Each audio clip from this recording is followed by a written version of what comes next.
Hello, and welcome to the Futility Monologues. Please enjoy the following live reading.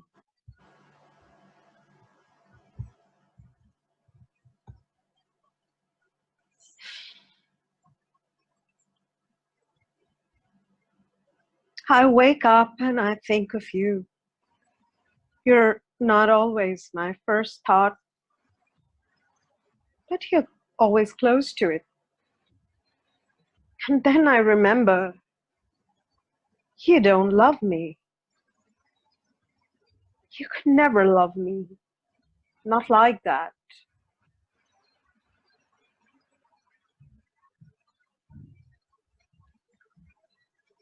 And just as the grief starts to settle, I remember now that I still have to see you.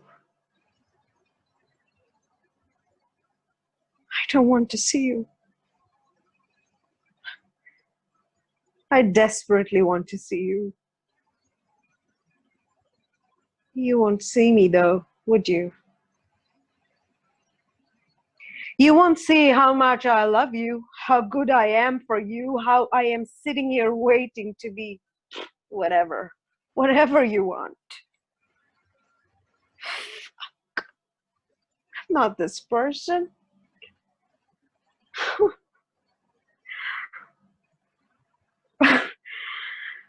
I like to say I was too drunk to remember what I said yesterday, but I wasn't drunk. Not really. And besides all the pathetic things I say to you, they play on repeat, shame shuffle in my mind. They just play. I said I love you and I just want you to want me. But I don't want someone. I don't want someone who doesn't want me. Do you know how horrible it is to know you are unwanted? To be reminded by every ignored text. You know what? I don't even want to love you at all. Look at you. Look at you. So afraid of your fucking feelings.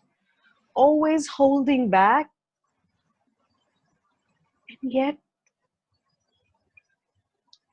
you made me feel so loved, you know? You made me feel so wanted. I suppose that's why now I feel so unloved, unlovable. And I don't want someone who can, no, who is actively choosing to make me feel like that. Of course, I suppose my feelings are irrelevant because today you are getting married and I am supposed to stand there next to you, what you promised yourself to her. Because that's what friends do. Because all I have ever been to you is just a good friend. A good friend. Come on. This has never been just friendship.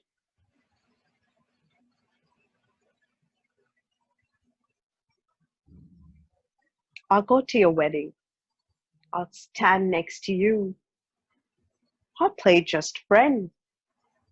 Because of course I will. But I'm not sticking around for what comes next.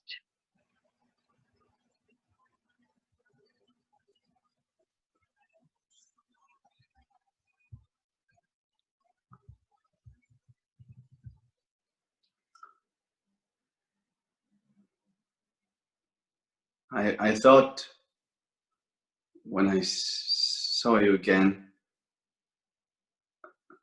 I didn't know what to say. I don't know what to say.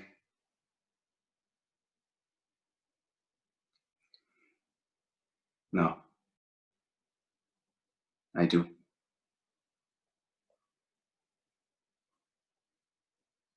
Why did you leave me? No.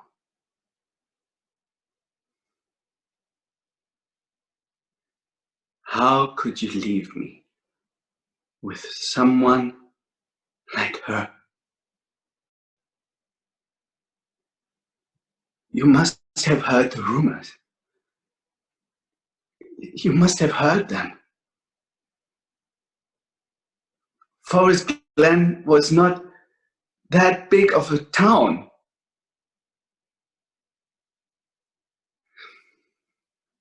No.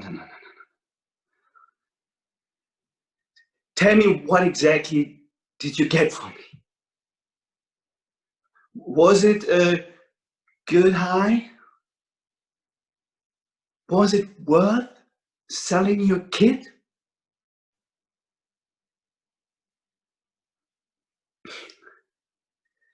Do you know what she did to me when you were out there living it up, shooting poison in your fucking veins?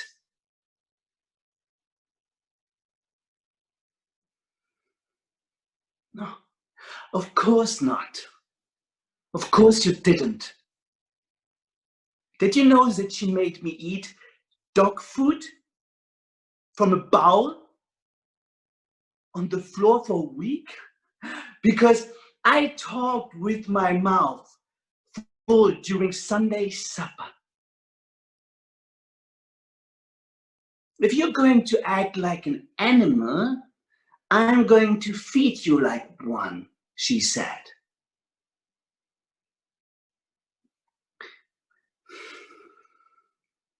Do you know that when they finally found me, they told me I'd been in that cage for more than a month? I'd lost track of days in that cage, in that black windowless room, eating whatever she showed through it, whenever. She said I could come out again when I learned how to behave like a man.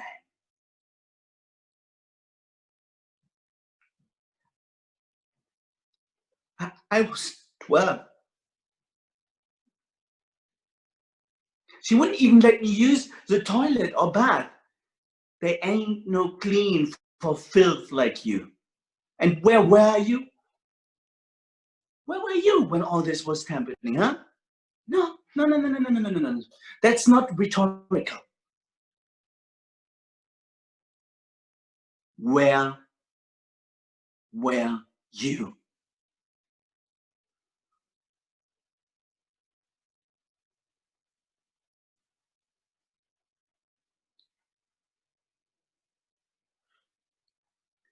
Every night, I prayed you'd come.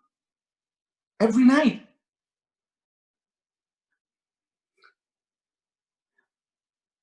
Why didn't you come?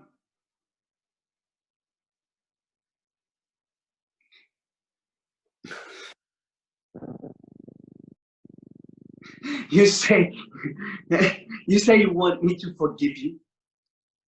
You're so sorry. You never stopped loving me, but you did, Mom. Because no mother who loves her child would leave him with that fucking witch.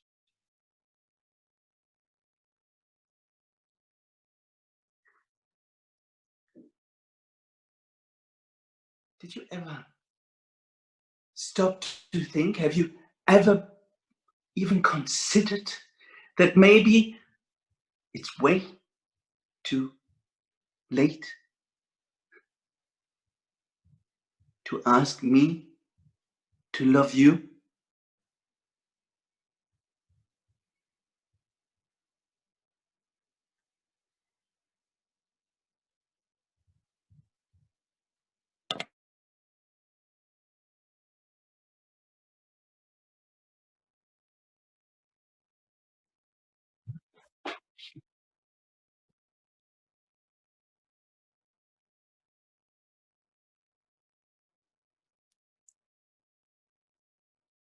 Do you remember our first real fight.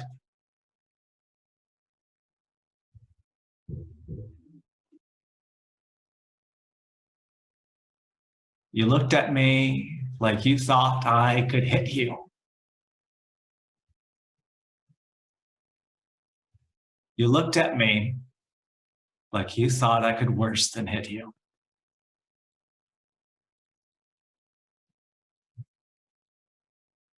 How could you think I would ever do anything like that? I mean, after all I've done for you and all I've given you, and I told you that you were everything that I've been waiting for, that you were my salvation. And you stood there and you looked at me like I was a monster.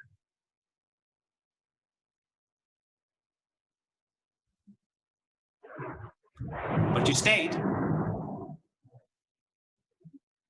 Your pity, though, that was definitely worse. I mean, the pity started around my third proposal, I think. Maybe I should have learned not to propose to you by then, but I loved you. I mean, you know I can't, you said. I don't want to tie you down, you said. I don't know if I can stay with you if you're going to be like this, you said.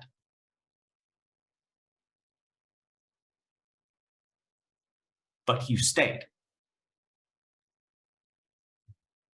And so I waited. And I watched you staring out the window, calculating the benefits of us weighed against all those unknown things, all those things you could be missing out on. And I wanted you to tell me that I was worth more than any of those things. You just sighed. I thought if you left me, I thought when you left me, there'd be more fanfare. She always had such a flair for the dramatic. But no, you just announced that you were leaving and you waited for me to try to stop you. I couldn't stop you. And sure, I could have argued with you. I could have begged for you to stay. And I know that's what you wanted, but I'm just so fucking tired of your validation game. I'm tired of waiting for you to appreciate the security that I provided.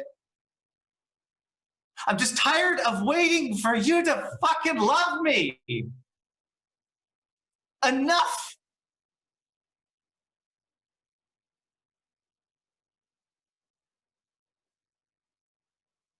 So I let you go.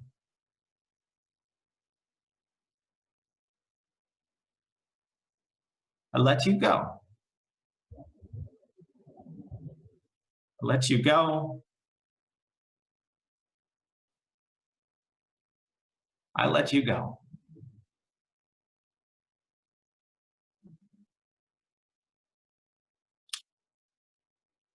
My therapist says that it's important that I take ownership of my choices.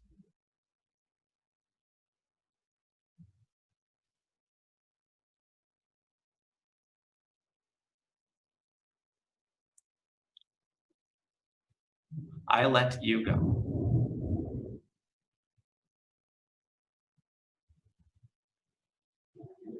And now all I can do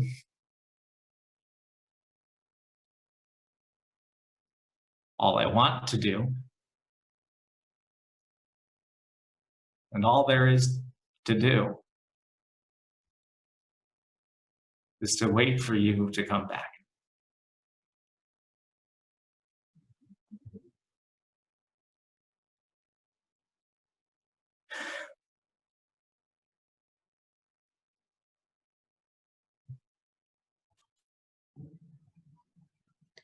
Sometimes pretty feels like a sin. If I weren't pretty, would Edward have given me that 11th birthday kiss? And if Edward hadn't kissed me on my 11th birthday and she hadn't seen him kiss me, then she couldn't have said, well, I'm going to save you from the likes of Edward. If I weren't pretty, would I have ended up here?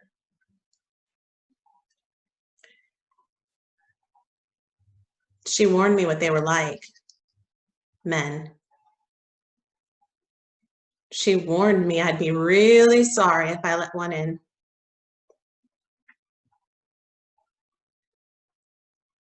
So for 15 years, I didn't. 15 years of these brick walls, 15 years of the same view of the same lush forest and the same soft green grass. 15 years with just me and just her to talk to.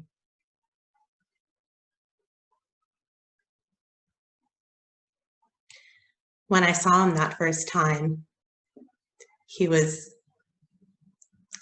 everything I dreamed of. I mean, well, he was there and he was a man and he talked to me. Can you really blame me for letting him in? He barely crossed the window ledge before I was in his arms, and before I could decide if I liked it there in his arms, his lips were on mine. And then he pressed his slimy, wet tongue into my mouth, and I didn't like that.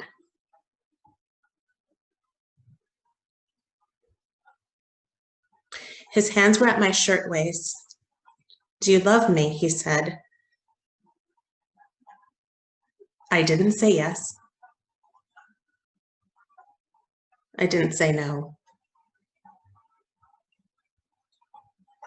Do you like this? His hand on my breast, pinching my nipple. He stared at me until I shook my head and nodded my head. And he pinched harder. And his other hand pulled down my skirt. When it was over, he stroked my hair and told me how very, very pretty I am. And then he laughed. Huh, I don't even know your name. And he got up and got dressed, and he made me help him leave.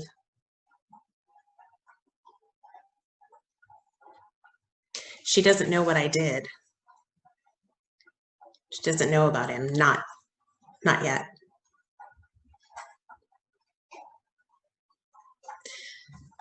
See that wall over there? There are 37 bricks across that right wall. And the third one from the left has the tiniest crack in the lower right corner.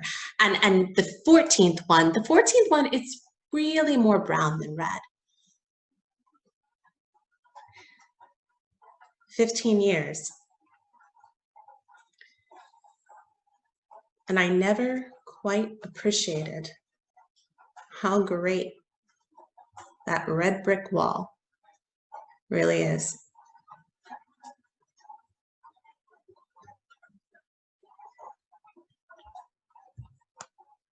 Thank you.